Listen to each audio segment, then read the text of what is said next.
Now, sa pikas bahin mga kagilaan, tungod sa atong oras ato na sa ginuton gamay ning daghang mga issues ron, ay local, di apoy mga national, pero gamay lang kay may gala. Ato naman to na-discuss kagahapon to si Kiko Barsaga. Ang atong gisgutan labot ining usa ka congressman gikan sa Cavite mga higala. Nga diin gidisiplina siya mga kaigalaan sa kuan, iyang mga kaubanan sa lower house. Si Congressman Miao. Mapinanggaon ko sa iring mga kaigalaan. Mo nang miao, miao, miao, miao, miao. Ato lang ni agi katawa mga higala. Kinimgos Congressman Miao, Congressman Kiko Barsaga, bukal kayo ni sa mga issues karon mga kaigalaan. Murag makaingon kabak naapoy mga Generation Z karong mga panahon na nga medyo bukal sa ba. So siya mga kagalaan na ipon siya dito sa Congress, dito sa lower house, unya ang mga kaubanan dito mga tang-an na bitaw. Anad na siguro na uban na mahigalag mga buaya na ng uban na nga dagkong buaya ha. Nawa siguro sa kagwanta mahigala sa mga panghitabo sa lower house. Unya sa mga panghitabo karon kay sito ba ni mga congressman sila man may mag-deliberate sa budget. Siya mo nag-expose na mahigalang wa na ni magkadimao. Asa si Marcos mahigala kila manubag ini niya mga krimen na ba. Nya nagipang post mga kagalaan. Siya maoy medyo vocal.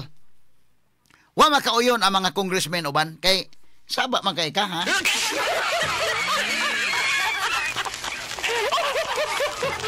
Naghanang problema ron mga kaigsunan. Ang problema sa kinawatay, binilyon kining kawat. Ang flood control ng daan mahigala nga project, iskandalo nga proyekto, trilyon ba yung kantidad, ana? Dinagko na yung kasuha. Grabing kinawatay. Unya na ay Committee on Ethics, sa dihang diri pa saldi ko, wag gani maka-imbitar, wag gani mahigala maka-investigar. Wag yun. Hanto ni resign na lang saldi ko, ana. Imo inon ang ethics committee, mag-imbisigar mo ni Saldico, katulang chairman nga si Abalos day. Sa dili mo imbisigar lang sa niresign na Saldico, may imbisigaran pa di na, wala na jurisdiction, resign naman. So daghang kawatan, daghang kwartang nangawagtang, wa gyud manghigalay nahimo ning ethics committee nila. Pero ang musaba kini mahigala dunay chilling effect ni. Kay kini mahigalang musulti, nga ni amatay demokrasya man ta mga sugiting paminaw maoy gipahilom nila. Gisilutan pa. Straight to the point. Suspenso. Unya ang nibutar mga kigalaan 249 ang nibutar. 249 ka mga congressmen nibutar nga angay gining silutan kay nganong sabaan. Gusto sila mahigala og dunay na mga panghitabo diha, hilom lang sila. Unya 5 ang nisupak, 11 kabuok ang ni-abstain. Usa day ni mga higalang kalaki ni Barsaga. Of course, ang atong 1987 Constitution, considering nga kining Congress, usa kini ka-independent mga higala nga department, naa sila ilang kaugalingon nga Ethics Committee. So kung doon na mahigala yung magpabadlong nga mga membro diha mga higala sa lower house, ilan ang imbisigahon, sila yung mamudisiplina sa ilang kaugalingon mahigalang mga membro. Straight to the point. Pero daghang mga badlongon diha napay mga kawatan, wa gyud disiplina oy. Ang ilalabang desisyon mga kaigalaan pinaingon ra ba nga ila kunong gidesisyonan inana nga gisilutan sa Barsaga tungod kay ilang gi-preserve ang integrity, ang reputation kuno sa Kongreso. Do you think ang reputation sa Kongreso nga guba mga higala gumikan sa grabing kinawatay, kamoy in charge sa budget din ha? Ang power of the purse naa sa lower house of Congress, giunsa ninyo ning budget? Gilabati ba mga higalang budget pagkabastos kayo? Muna inyong reputation nga inyong ayohon? Dili maayo ng reputation nga naay ni sulti mahigala nag pakabana mga sukid ng paminaw, mo pa'y gisilutan.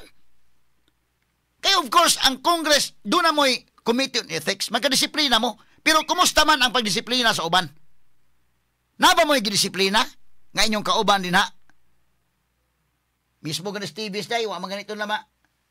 Jesus Ginoo ko. Ang kinawatay bilyon, wa. Nya kinis Barsaga, igo lang ni sulti. Nya kini magud mahigala, doon na magud ni imong timbang-timbang ba? Kaya doon na magud tay freedom of expression. Under Article 3, Section 4, ako nang gisgutan yun. Gipasayas ko ni ang legal basis because mauni gani ang akong intro diri mga higala sa atong straight to the point, mga sukin tigpaminaw. Sa tanan nga mga programa sa RMN nga straight to the point, ako naghimo gid ana, nagtagi kining atong intro. Mo nang minaw mo sa uban mga stasyon lahi ang ilang intro. But ang ako gamitan ko gina sa Article 3, Section 4 sa 1987 Constitution. Kabantay mo? Mo ni ang basis nga, dili basta-basta nga, pahilo mo na si Barsaga, oy. Kaya naman tayo freedom of expression. Labi na, congressman ko na. Unsa may gingon Article 3, Section 4, kabantay mo? Ako nagsuwat na yun. Ako ipabuising nga na sa Manila na to, mga higala nga, take voice over. Article 3, Section 4 of the 1987 Constitution provides, no law shall be passed abridging the freedom of speech, of expression, or of the press, or the rights of the people peaceably to assemble and petition the government for redress of grievances. Straight to the point. Kanang maong freedom, mo na essence of democracy. Sa panahon ni Marcos Sr., gipugok ang tanan anak. Karon ang junior murag nakakaton da. Wa man tay martial pa. Panahon Marcos Sr., og musulti ka gani mahigalag against government. Paksit ka gyud. Hilom kayo. Pila man ka mga angkor sa radyo din may gala Cebu ang ipangdakop at the time day. Panahon ni Marcos, ako nahibawaan. Base sa history, kana sa Inday Nita Dalos, apil na nga priso sila. Ha? Ang tanan nga mga media, panahon ni Marcos Sr., giiskasipan ng baba. Giistiplira ng baba. Di makasulti against. But mo dayday gini ka, okay. Ha? Sus, kanto sa si Inday Nita, sige magkomentaryo. Agi pang dakop. Kinsa pa to ilain dahil sa si apil kan sa Tony Quinco na dakop pa to. In fact, kana si Mukring Barsinas, apil man sana mahigalang sabaan, Attorney Mukring Barsinas, good morning ni mo da nyor. Agi apil po na priso po na Mukring. Sa Judge Paredes, apil na nga priso. Basta masulti ka against. Hilomon ka yun. So naghatag yung chilling effect nga hilo mo, ayaw gyud mo og komentaryo against administration. Kay mo komentaryo gani mo against sa administration, mga priso gid mo. Mas bintahan na lang gani si Inday Nita Cortez Dalos. Igo naman sa gipang priso sila si Mukring, sa si Judge Paredes. Ang luoy kayo mga kagilaan si Father Romano Daikin. Father Romano usa ka Redemptorist priest. Nga apil mahigalang wa nagkwenta kay kini mga Redemptorist priest mga kuan masan mga aktivistahon sa mga utok. So kantos Father Romano pag humili kuan na gyud na ang grabe ang church ba pagkabana bitaw at the time grabe gyud napas Cardinal Sin ato higayon na gikidnap gito dakop tos Padre Romano wa nagikita anto ron mo na yung mga panghitabo niadto panahon na mo na pag kawagtang ato Marcos Sr. nanatay bag-ong constitution ang 1987 constitution panahon ni Cory danatay freedom na mo na yung usa ining essence of democracy ang freedom of expression. Na kining congressman nga si Kiko Barsaga, nag-enjoy siya ni ana. Kitang tanan na ata ng freedom of expression, although doon na mga limitations. But, di man ano to ha, labi na kining congressman duha, doon na gitawag og privileged communication. Una, kanang congressman mahigalag senador, nag-enjoy sila duha na nga major nga privileged communication, makagalan, gitawag og absolute privileged communication. Ikaduha, ang qualified privileged communication. Nakinumdong pa siguro ako mga estudyante sa Cebu Normal University. Ako ganang gi-emphasize na sa itong mga MASCOM students kanadto. Unsa man ang absolute privilege communication? Gi-enjoy ka na sa mga sakop sa Congress, kana mga senador, mga congressmen, kabantay mo, inighatag og speech sa dito sa Kongreso, dili mo pwedeng ikiha ka na. Di pwedeng malibel. Nga naman, nag-enjoy sila sa absolute privilege communication. O hindi ka basta-basta mo, kiha kag senador, kiha kag congressman, nga nisulti dito sa hawanan sa Kongreso? Or bisa nisulti gawas, but nagsulti atol sa congressional inquiry or in line sa iya mga higalang trabaho, di ina mo pwedeng makiha. Nga naman, nag-enjoy sila absolute privilege communication. Karon, ang mga ordinary nga mga tao, ang apil ang sakop sa media unsa may atong gisaligan ang qualified privilege communication. Nga for as long mga higala nga ni-express ta sa atong opinion, kaya naman tayo free press, naman tayo freedom of expression, for as long nga why malice, for as long nga nag-take up tag-issue, impress to the public interest, we are protected.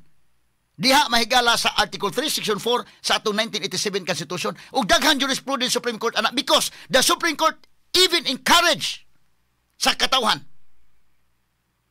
The Supreme Court encourages the Filipino people sa pag-discuss sa mga issues impressed with the public interest. O ang ato may gala mga public officials giingnan, ayaw mo pag-onion skin. Natural, masud kas public service. Natural, masubject yung kas komentaryo. Masubject yung ka diha sa mga discussions. Usa ka na ka balaod, usa ka na ka fundamental law. Article 3, Section 4 mo na ko gigamit sa atong intro karon. Kabantay mo? Nag-intro na to mahigala. Bati ko intro na to, okay? Ako na nagtagik ana. Ako nagi-personal suwat na ug ako gipa voice over sa tanan arimen. Diri mo sa Cebu makadungog anak nga klase sa intro. Intro na gud, okay? Article 3, Section 4 of the 1987 Constitution provides, no law shall be passed abridging the freedom of speech, of expression, or of the press, or the right of the people peaceably to assemble and petition the government for redress of grievances. No kini ang haligi ug sukaranan nga gibasihan ni ining tulumanon. Straight to the point. Tulumanon sa patas ug lapas. Okay, so kita mo? Muna, so si Barsaga, nanaway sa mahigala sa administrasyon ni Marcos kay grabing kinawatay, public interest man day. Issue impress with the public interest. Nga nung giinana man siya. Labo ng mga kawatan, binilyon ang nakawat, wa gyud. Unya ang nagsilot pag niya, Jesus marusip. Ang mga congressmen nga maoy ni Butar, Jesus ginuko. Mao pa mga higalay mga dunay mga issues, prangka-prangka lang pagka-istorya, pagka ambot lang, dili pa lang naging mahigala undiel kamayong balikason. So asa naman ang demokrasya? Niyan ning kalakiha karon. Mo na giingon sa usa ka pamulong day. Ako lang ibisaya dayon. Nga ningon, mahimo nga dili magkatukma ang atong baruganan. Apan panalipdan ko hangtod sa kamatayon ang imong katungod sa pagpadayag niini.